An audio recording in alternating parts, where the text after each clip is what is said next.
wait. So this video was originally a follow-up to a previous video that I did last year, which was a 1-hour character study on Ezio Auditore da Firenze, and it did really well, got a really positive reception. So I promised people that this year I would do a follow-up, and that follow-up was going to be a character study on Edward Kenway. However, in the year since, Ubisoft have done a lot of terrible things, and it's caused me to change the course of this video. This video is an appreciation of the community that liked my previous video. It is in no way advertising or promotion for Ubisoft in its current state. And also this video does not shine Ubisoft in a very good light, which is good. So with that said, do not buy any Ubisoft games and fuck them as a company. And yeah, hope you enjoy the video.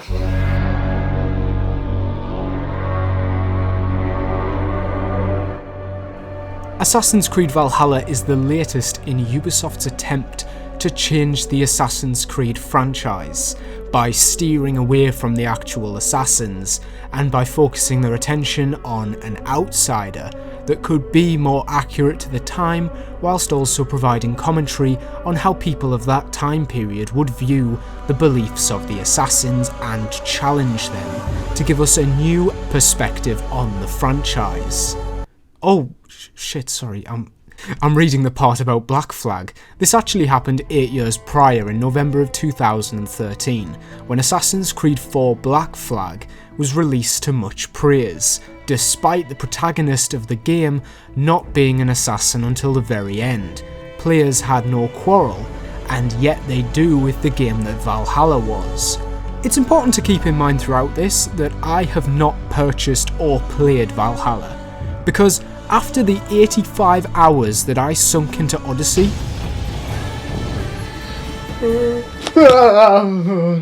no. I refuse to put any of my time or money in Ubisoft's pockets. So instead, I watched the full cutscene movie on YouTube, so rest assured I am educated on what the story is, and thankfully, not the gameplay. Let's do a deep dive into the character that is Edward Kenway and see why his character was written so successfully, where Valhalla's Eivor fails to make the landing. How a pirate trained by assassins works as a better arc than having assassin buddies along for the ride, and ultimately how Black Flag uses Edward to shed more light on how the Assassin's Creed functions, and gives us a thrilling and heart-wrenching character study into one of the franchise's most well-written characters to this day. So, who is Edward Kenway?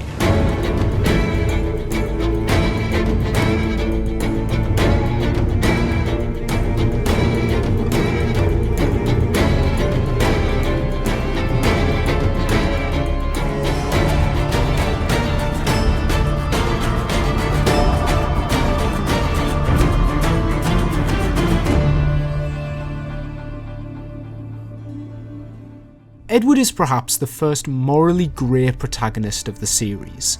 Edward's biggest strength is that he is not affiliated with previously established factions, and therefore is not restricted by the tropes that other protagonists were forced to fit. After 6 years, players knew what to expect from their assassin lead, and so the writers used this external party to provide a fresh look at the assassin and Templar ideologies, from the perspective of an outsider. Protagonists in the series up until this point had joined the assassins through their heritage. However, Edward acts as an inverse to many characters in the series, by starting out headstrong and sure of what he wants. However, by the end, he has lost everything from his reckless actions, and the assassins take him in to give him a chance at redemption. This ties the whole story to the assassins. Despite not being in the game very much, their influence looms over the entire game right from the start. The opening of the game shows us the silhouette of an assassin, as if it was some unstoppable killing machine, before quickly devolving this character into a traitor and a coward. Duncan Walpole is incredibly important for setting the tone to the game. to make the audience question the morals of its characters. Why would an assassin turn their back on the Brotherhood when a game like Revelations is entirely about not being able to let go? This is something that becomes a bit of a theme in the next few games, of tearing down the assassin ideology and displaying them as a crazy cult that are a bit out of touch with their own tenets. Yes, not because you shared our ideas or felt called to the service. For revenge. For redemption. The Templars are also much more three-dimensional this time, and many missions are spent undercover with them to understand your targets and why they wish to abolish the existence of pirates, and a good reason is given, which I will get back to later. Stede Bonnet is terrified at the thought of a pirate stealing his merchandise. Do you think I took you for a pirate when you first appeared? Did you? Yes. You have an uncommon way of handling yourself. Quick and easy, if I may say. Many minutes after saying that he owns a plantation, which already puts him in a morally grey zone, both a victim and an abuser. How should we feel about this character? Well, that's exactly where Edward comes in. Edward Kenway lives in a hut and seeks material wealth to live an honest life. Quite the opposite of an Ezio, which was essentially a posh boy that used his dad's money to get revenge.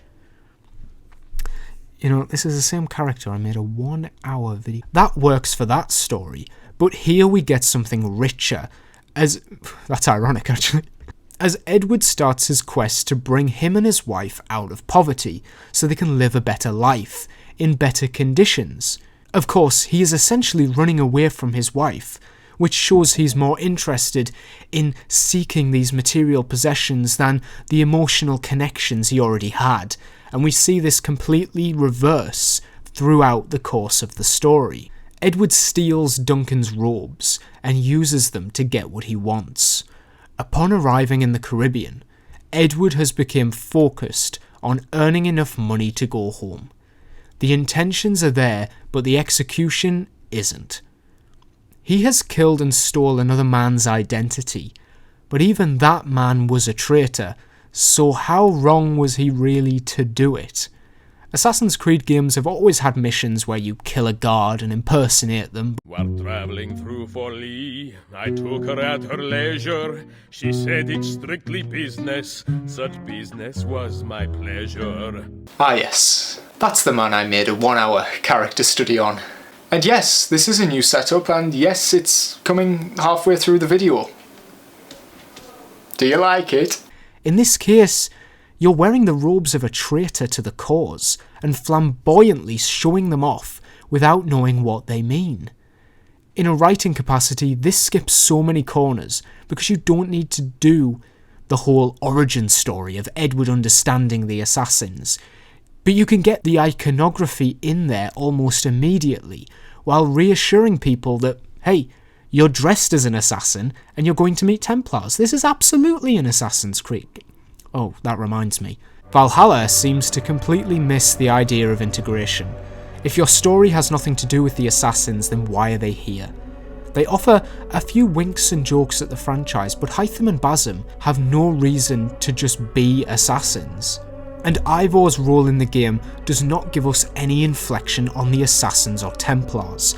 Valhalla is essentially an open-world fantasy game using the Isu sci-fi element of Assassin's Creed to justify its story. When I saw the trailer for Valhalla and saw Eivor wear the blade the wrong way, I thought maybe they had killed all of the assassins of England and took their blade as a trophy. Then maybe the story would deal with the fallout of a time period that had no assassins, but allowed the rise of the Templars. The point being here is that something as simple as Edward wearing the costume for the entirety of the game without being an assassin is just to keep the fans in the Assassin's Creed world. It's waving the iconography in your face, so you're still sold on the pirate being trained by assassins that the game is promoted at, but that's not really what the story is about. Let's be honest, if Black Flag was made today, there would be no assassin robes. you would play exactly how Edward looks at the beginning of the game as a privateer for the entire runtime. You would just be playing as a pirate, like you play as a Viking, or a Medjay or a mercenary, because a Black Flag made today would just be a naval open world RPG playing as a pirate.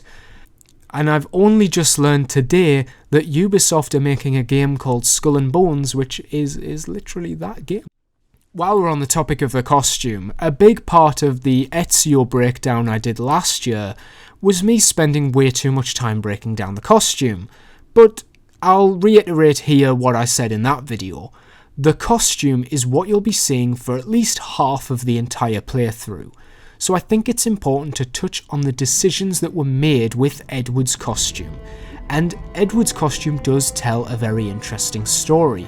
It's quite literally Edward's true self, hidden underneath leather and metal. Duncan's assassin robes become cannibalized and personal to Edward, with the addition of the iconic chest holsters and padded upper half that look more like an assassin costume that was changed to fit a very different, more combat-focused purpose.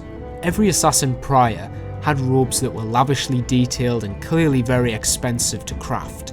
However, Edward has bits and pieces pulled together that feel like what a pirate that stole a costume would look like.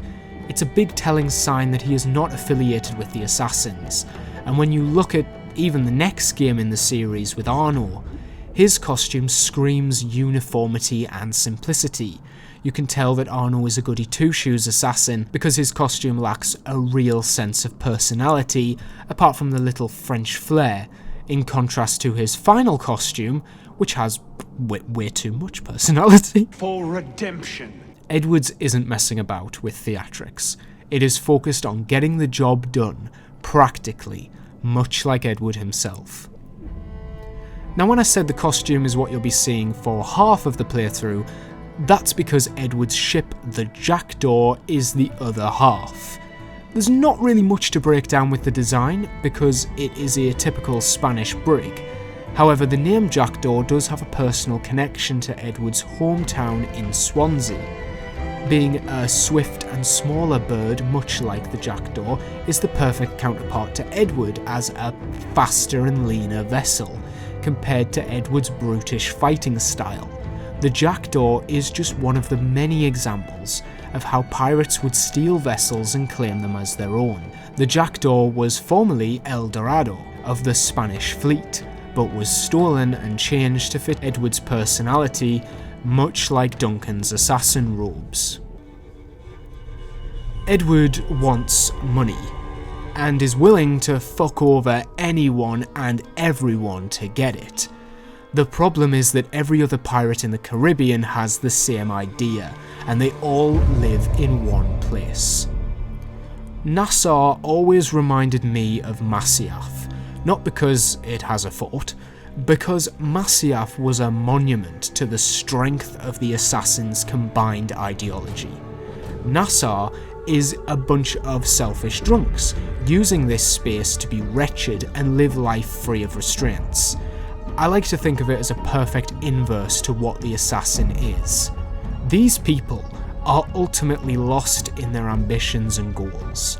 The Golden Age of Piracy lasted all of 75 years. However, by the events of this game in 1713, there's barely a decade remaining, so the pirates themselves are on a steep decline, and by the end of the game, every single one of them has met their fate. In a world without gold, we might have been heroes. Except that's not true. Gold was just one of the temptations. It was the people that chose to throw their lives away. Depending on how you look at these men and women, could be the perfect defense for why the Templars of this era are in the right, and the actual assassins are the ones hiding away, ignoring all of this that's happening. How free do we allow free will to be? For my digital marketing course, I learned about an ideology by John Stuart Mill known as the harm principle. and it states that we should be allowed to do whatever we like, so long as we do not harm others in the process. A man could walk down the street throwing punches millimeters from hitting people, but so long as he does not actually make contact with anyone, it should be accepted by society. This ideology is obviously incredibly flawed and crumbles upon inspection. How can we tell what will be seen as offensive to one person and not another? It's completely subjective, how we take on board the actions of another person, when intended harmfully or not. And that's ultimately why the aspiration for free will is entirely flawed. And Edward knows this, so he bails as his friends all die around him. These men and women that assured him that his longing for wealth was a noble cause, but they misunderstood. And ultimately their downfall was caused due to the mishandling of the responsibility and power that kept them in the West Indies. These people were absolutely criminals, and hurt people instead of helping them. You could argue that they may fit the Robin Hood kind of role, robbing from the rich, but only for themselves. Piracy was a selfish and reckless act, and although our hero is alongside them, he is acting as a perfect contrast throughout at why these pirates barely surpassed the century, and their society collapsed. It offers an interesting commentary on the characters placed in this world, and more importantly, how the pirates act as a third neutral party between the Assassins and Templars, which are just as fleshed out and explored. The side characters in Valhalla are not designed to be any kind of reflection on the Creed itself, or its misunderstandings. When you use characters outside of a core group, it's typically to shine a new perspective on said characters, which Valhalla does in a very spiteful way through one of the various Desmond Miles voice recordings found in the modern day, including a recording set between Revelations, which I really wish I'd heard before doing my Revelations segment of my video, as it details the moment that Ezio lost faith in the Creed, and how the Creed is hypocritical to its own existence. Because if nothing is true and everything is permitted, then why is it that the Assassins want everyone to share their beliefs and kill those that don't? If the Assassins seek free will, then surely the Assassins themselves should not exist, because they induct people into said beliefs. They enforce the very thing they strive against. But this is not reflected in the overall game, because the Assassins are not important. I believe that Valhalla, Odyssey and even Origins are trying to convey a new message of sorts, that it's not the Assassins that hold the power to quote-unquote free the people, but it is in fact the people themselves. The Assassins have the right ideology but not the right methods. It is the people that live in the world that make the real decisions. And it is a good idea. So good an idea that they had to hide it in an audio file that nobody listened to, and the guy that wrote this left the company. So we'll never see any more of this idea. But as a way of justifying never playing as an assassin again in Assassin's Creed, Edward's story is loosely connected to this idea. When the Assassins were cowering in fear from the Templars, it was this one outsider that managed to defeat them. All it took was a slight midlife crisis. Spy, Edward! It's not spite that's driving me, Mary! It's courage! Courage for what, man? There's no one left in your life to care. Damn you all! Edward's time in the West Indies leads him on a path of selfish greed, as he seeks the observatory, thinking that it will lead him to riches. However, it leads to nothing. This is where the drink begins to wear off and Edward has his moment of clarity. What is he fighting for? Edward has to return home to Caroline with nothing. He's losing everyone around him, as everything he works for crumbles around him. In a world without gold, he could have been a hero. Edward has to make that change that none of the others could, to rise above his want for material possessions like gold and wealth, and instead he must defend the sacred knowledge of the observatory from those that would use it to spy on the rest of the world. For a pirate, nothing is nailed down. Nobody is safe, and nobody can be protected from them. Edward is given the chance to give the people a layer of protection and privacy. The observatory represents the people Edward intruded and plundered. The assassins do not induct Edward into this creed. They do not ask him to defend an Isu landmark from the Templars. He does it out of his own sheer will to do the right thing, to give back to the people he took from, and to make all those sacrifices of all the pirates that lay down their lives to get him there worth something. Edward. Everyone's gone, aren't they? Mary, Raccoon, Touch, all the rest. I miss them so, rough as they were. Do you feel that too? All empty inside? I do. Devil curse me. I do.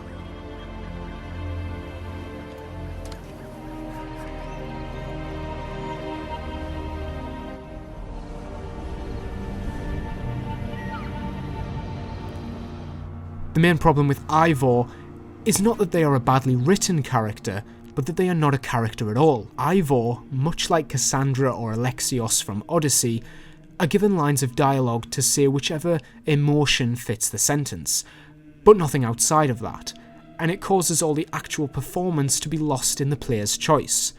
And an issue arises when the story is focused on that character. You don't need to have a written protagonist. Look at Fallout, which lets you put yourself inside the character and only introduced a voice actor very recently. Until that point, the game was about the choices you made and not the person doing it. The problem is that early Assassin's Creed games were entirely centred on their main characters, and Ubisoft are clearly trying to pivot, but doing it so slowly that they are having weird Frankenstein characters in between, with multiple personalities to fit the drastically polar opposite decisions the game asks you to make, having all the complexity of a live or die button. I think Eivor could have seriously worked if they were a fully written character without any choices. That way the writer could have told a complete arc and not depended on other characters to make it happen. Either go all out Assassin's Creed, or a story that is built around the actions of the character or the player, and not a character that is forced to fit an existing story with out-of-character decisions breaking said story. Assassin's Creed 4's story works so effectively because it takes a flawed individual and puts him in a crumbling building, and the whole way through you just want him to escape. Edward is the most human of any protagonist in these games because he acknowledges his mistakes and that he will always make mistakes.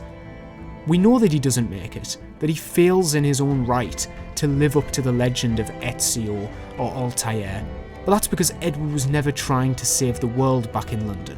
He was buying his time trying to make amends to his deceased wife and all the guilt he had on his shoulders from what happened in the West Indies. The story of Edward Kenway may be a tragedy, but the ending of Black Flag gives us hope that Edward's final few years in London was given a sense of hope. Edward's daughter is enough for him to leave his reckless life behind and to try and make amends, to come out of this horrid era in time as a new and good man. We know that his actions led to the fall of a corrupt brotherhood and ultimately the rise of a pure one. It took a long time, but Edward made his mark and was forgiven for his selfish actions, and it's because of Edward Kenway that the Assassin's Creed continued. With that said, my final word is not to Valhalla, but to Ubisoft. Ubisoft, you and I have many wonderful memories together. I remember punching the Pope without any music playing.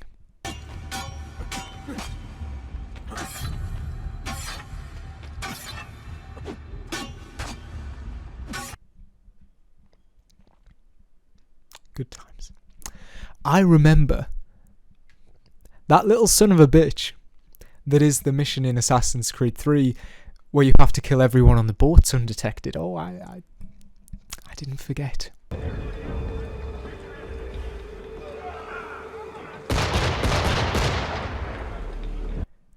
And even though I used to, count down to Christmas by playing Assassin's Creed games, but when things get serious, when you start abusing your power and using your position as, I don't know, maybe the game director to assault and have affairs, and